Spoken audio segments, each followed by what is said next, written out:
هو يا جماعة هل الموضوع ده ممكن فعلا يحصل؟ هل هم احنا شبه مثلا الطلاب اللي كانت في اوكرانيا فرجعوهم على الجامعات المصرية؟ هل احنا عندنا القدرة ان احنا نوصل بصوتنا، يعني ان احنا نحاول الجامعات المصرية فعلا؟ هو ده كده اكلمك فيه النهاردة. لكن قبل ما نبدأ الفيديو ما تنساش تشترك في القناة وتعمل لايك للفيديو. يلا بينا. لكن برضه عايز انبه نقطة، ان بسبب حوار النصب في تحويل الفلوس ده، فانا هحاول اساعد الناس ان هم يحولوا الفلوس، وان شاء الله نحاول نجيب لكم اعلى سعر. فاللي محتاج يحول فلوس من مصر ان شاء الله يتواصل معايا على رقم التليفون.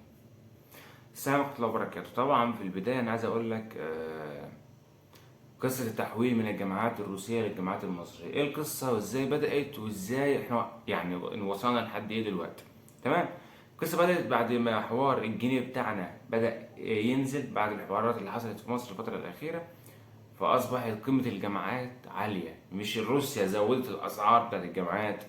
اه، وبعيد عن الجامعة، مثلا في الدرافور بتاعها، في العقد بتاعها انت بتقدمه على الجامعة بيكون في زيادة كل سنة بنسبة مئوية. لكن النسبة دي ما تخلاش ان احنا نطالب ان احنا نمشي من الجامعات الروسية. ليه؟ لانها بتكون بنسبة بسيطة، بنسبة 5000 مثلا كل سنة زيادة في المصاريف الجامعية. تمام. تمام. فهنا الجامعات الروسية هي ما علتش السعر بتاعها، بالعكس قيمة الفلوس زادت. فاهم يعني؟ وهو الروبل اصلا رفع بعد في الفترة الأخيرة، يعني الروبل اللي كان رافع حلو، وجه حوار إن الجنيه نزل. فأصبح قيمة الجامعة عندنا مثلا أصبحت كتيرة جدا. يعني الجامعة اللي 300 ألف روبل وصلت النهاردة إنها توصل ل 130 ألف جنيه مصري. مبلغ كبير. أنت كنت تدفع الجامعة زمان 60 70 ألف جنيه مصري، دلوقتي وصلت ال 100 وعدت ال 100. وتخيل بقى الجامعات اللي هي في موسكو اللي هي ب 10000 و 12000 دولار وصلت كام دلوقتي. فدي النقطة اللي احنا بنتكلم فيها، مش ان الجامعات الروسية هي اللي علت السعر، هو القيمة بتاعتنا هي اللي نزلت. تمام. ده بالنسبة للنقطة الأولى، ان احنا هنا يعني مش الجامعات هي السبب. الحاجة التانية، الناس خايفة. قالت لك الناس خايفة، عايزين ننزل على مصر لأن الناس خايفة وخايفين يحصل حاجة في البلد. لكن عايز أقول لك إن حرفيا روسيا آمنة بنسبة 100%. مفيش اي حوار. ممكن الناس بتوع بلجراد هم كانوا بيشتكوا من الحوارات دي، فالجامعات راحت، اللي انا سمعته يعني ان الجامعه راحت عملت الموضوع دراسه اونلاين، عشان برضو ايه، اللي عايز ينزل بلد ويبقى مطمن ويدرس اونلاين. لكن مصاريف الجامعه هي ثابته زي ما هو، الراجل ملوش دعوه بيها. والجامعه بتطلب المصاريف وهي مالهاش دعوه باللي بيحصل عندك، يعني فاهم؟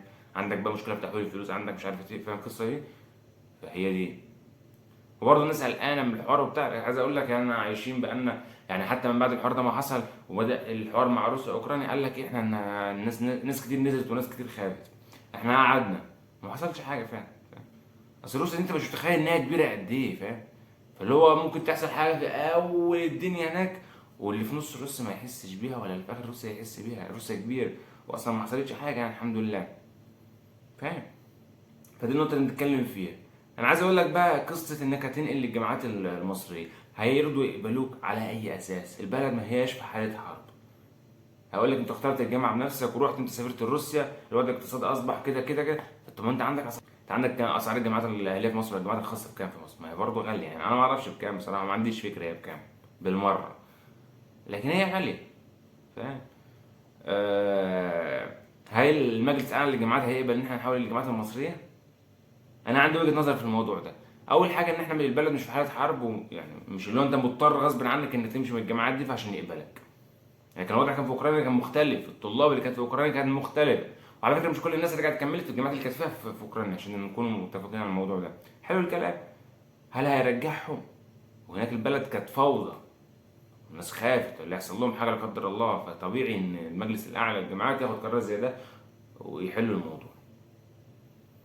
جه بعد كده احنا الموضوع مش ما عندكش انت اصلا مشكله. المشكله بتاعتك هي في تحويل الفلوس. اول حاجه عشان الناس بتنصب كتير وبتاع وبيحولوا بسعر اقل من سعر جوجل. ده رقم واحد. رقم اتنين ان القيمه بتاعت الفلوس زادت. هو برضه ملوش دخل في الموضوع ده. فاهم؟ الحاجه التانيه ان تقبل الناس في الجامعات المصريه هيكون مختلف. ليه؟ لان احنا عددنا هنا ما شاء الله كتير جدا. يعني عدد الطلاب اللي في اوكرانيا لا يقارن بالمره بعدد الطلاب اللي في روسيا. عدد الطلاب اللي في اوكرانيا ما يجيش 5% من عدد الطلاب اللي في روسيا. أنا مش عارف كام طالب، الاحصائيه بتاعتنا كام موجودين في روسيا، بس احنا كتير جدا جدا في كل التخصصات بقى، في تخصصات كتير. فانت تاخد الكميات دي كلها عايز تحول الجامعات المصريه وتاخدها ترميها على الجامعات المصريه، طب ما هتجيب مكان منين اصلا؟ طب وتقبل الناس هناك هيكون عامل ازاي؟ اقول لك ده انت عندك الانطباع في مصر اللي هو ايه، اللي رايح مصر ده اصلا فاشل. راح يشتري شهاده وجاي. تقبل الناس اقول لك انت بتدخل لي مثلا الراجل الفاشل اللي هو ما عندوش مجموع وتدخله زيدو ستيب مع ابني اللي تعب في الثانويه، تقبل الناس هيكون عادي للموضوع ده. ممكن يحصل مشاكل في الجامعه هناك مع اهالي الطلبه اللي هي موجوده في الجامعه، فاهم؟ فدي نقطه تانية انا شايفها من وجهه نظر محدش واخد باله منها. هو في ناس هنا في روسيا مش اللي هم فشلوا ولا أي حاجه، هو في ناس دارسه ب 50 60% داخلين طب، موجود، ما اقدرش انكر الكلام ده، لكن دول مش الاغلب. الاغلب ناس جايبه مجاميع ما وفقتش في الثانويه، في ناس اصلا جايبه حاجه 90 وفرقت معاها على 1% ولا 2%، بس جم هنا يحققوا حلمهم، فاهم؟ لكن الانطباع الاكبر عندنا في مصر ان دول طلبه فشل. فدي نقطة أنا كنت عايز أتكلم فيها، إن محدش واخد باله منها من الموضوع ده. هل تقبلوا الموضوع ده؟ مش عارف. هو بالفعل إحنا صوتنا أصلا، يعني الناس اللي بدأت تعمل هاشتاج وتحويل الجامعات المصرية والكلام ده كله، بدأ الصوت يوصل.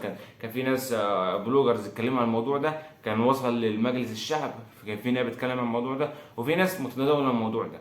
لكن هل أي قرار حصل الموضوع ده؟ محدش حصل، مفيش حاجة حصلت. أنا برضه عايز أقول لك نقطة تانية، السفر لمصر والعيشة فيها، لو إنك قررت واتقبلت في الجامعة إن شاء الله إنك تروح هناك مصر، وبما انك انت بقيت هنا في روسيا، كملت هنا في روسيا، عايز اوجهك بس نقطه بسيطه، ان هنا في روسيا انت ممكن تعرف توفر، انت ممكن تعرف تعيش على اقل فلوس بمعنى صح. في مصر مش هتعرف تلاقي الكلام ده. ليه؟ لان هنا مثلا عندك المجازين العاديه، اللي هو المحلات العاديه اللي هي اللي بتبيع المنتجات الغذائيه، اللي هو البتروتشكا والماجنيت واللينتا والاشان والقصه دي. حلو. على المقابل بقى في الفيكس برايس بيبيع نفس المنتجات بس بسعر اقل، في السفيتا فور بيبيع المنتجات بس بسعر اقل، في مش عارف ايه، في كارتات للمجازين بتجيب بها على عروض فاهم؟ فانت بتعرف توفر. ده في كارتات للمواصلات بتكون بسعرها اقل من انك تحاسب بالكارتة العاديه بتاعتك، فاهم؟ فانت عندك كذا طريقه هنا توفر فيها في روسيا، انك ما تصرفش كتير وتعيش على اقل امكانيات وتعيش باقل مصروف ممكن. بس في مصر انت ملتزم باللي يتباع في المجازين. انت في مصر لكن الوضع في مصر ما ينفعش، ما فيهوش كده، فاهم؟ ما عندناش احنا محلات اللي هي سعر اقل والقصه دي والحوارات اللي هنا في روسيا، فاهم؟ فدي كذا نقطه كنقطه يعني، وجه مقارنه انك تعرف تقتصد في العيشه هنا في المصروف بتاعك ويبقى قليل. اتكلمنا عن موضوع الشغل جنب الدراسة عشان نكون واضحة وصريحين مع بعض، قلتها لك وش. بس الكلام هنا مثلا هيختلف بقى، اصل انت جيل مثلا الناس اللي هي القديمة، طب سيبك من الناس التحضير اللي هي لسه جاية، والناس اللي هي سنة أولى دول ممكن يرجعوا تاني، هم لسه برضه ما خدوش كتير في البلد. لكن الناس الكبيرة تالتة ورابعة وخمسة بقى خلاص، انت اصلا في نهاية الموضوع، انت انهي المسيرة واتكل على الله. كلام هنا بقى يوجه للناس اللي هي جايه جديده، لازم تحسب الحسبه صح، تشوف الاسعار عامله ازاي، هتناسبك ولا مش هتناسبك، وتعمل دراسه جد وتشوف الموضوع ده الدنيا هتمشي معاك فيه لحد تدرس طب ولا تدرس هندسه، وتشوف الاسعار هينفع معاك والمصاريف الشخصيه والقصه دي. ما اصبحش سهل الموضوع. هو الموضوع هي نفس الاسعار بالروبل، لكن القيمه عندك في مصر ارتفعت، عشان كده اصبح عليها كتير، فاهم؟ فبس دي القصة يعني. الناس اللي عايزة تحاول أتمنى ربنا يخليهم يتقابلوا في الجامعات المصرية، بس ونشوفوا فيديو دي. والسلام عليكم ورحمة الله وبركاته.